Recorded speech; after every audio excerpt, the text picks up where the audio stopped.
Hello everyone, it's great to walk with you again. Today as we walk, I'll tell you a legendary story, To Build a Fire by Jock London. This is one of the greatest survival stories of all time and a masterpiece that defines London's writing style. Arrogance against nature.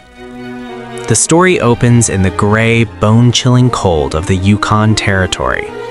It is negative 75 degrees Fahrenheit, about negative 59 degrees Celsius. A man is traveling alone through the snow to meet his friends at an old mining camp. He is strong, but he lacks imagination. To him, the cold is just an inconvenience, not a deadly threat. He is accompanied by a native husky. By pure instinct, the dog knows it's too dangerous to travel, but the man is overconfident. He ignores the old-timer's warning, never travel alone in the Yukon when it's colder than 50 below. The fatal mistake. While crossing a frozen stream, he accidentally steps into a hidden spring, soaking his legs up to his knees.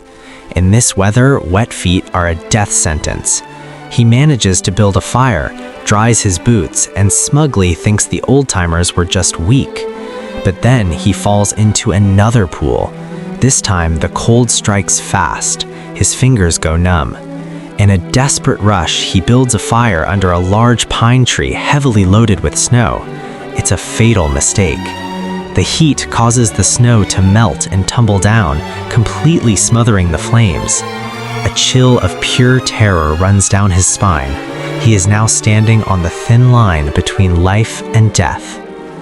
A desperate struggle. In a panic, he tries to build a third fire. By now, his hands are like frozen lumps of meat.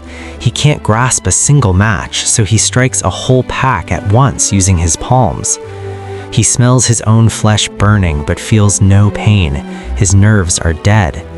A tiny flame flickers, but in his shivering agitation, he accidentally scatters the burning matches. The fire goes out. In total despair, he considers killing the dog to warm his hands inside its body, but his hands are too numb to even hold a knife. The dog backs away, watching him with strange, suspicious eyes. The end.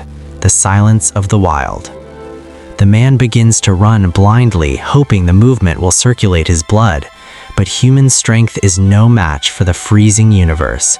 He falls, rises, and falls again. Finally, he gives up. A strange drowsiness takes over. In his final hallucination, he sees the old man from Sulphur Creek and whispers, "You were right, old-timer." The man falls into his last sleep. As the sun sets, the dog catches the scent of death. It lets out a long howl, then turns and runs toward the camp, toward light, food, and most importantly, fire.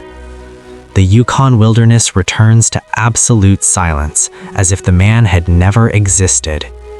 3 key lessons of the story. Humility before nature. No matter how smart we think we are, one small mistake can lead to tragedy.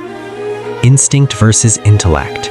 Sometimes cold logic cannot defeat the raw survival instinct of a creature. Value experience. Never underestimate the wisdom of those who came before us. Arrogance often costs a life. And with those deep lessons, our walk ends here. Thank you for walking with me to the end of the journey. I'll see you again soon in another adventure with many more amazing books and stories. Goodbye for now.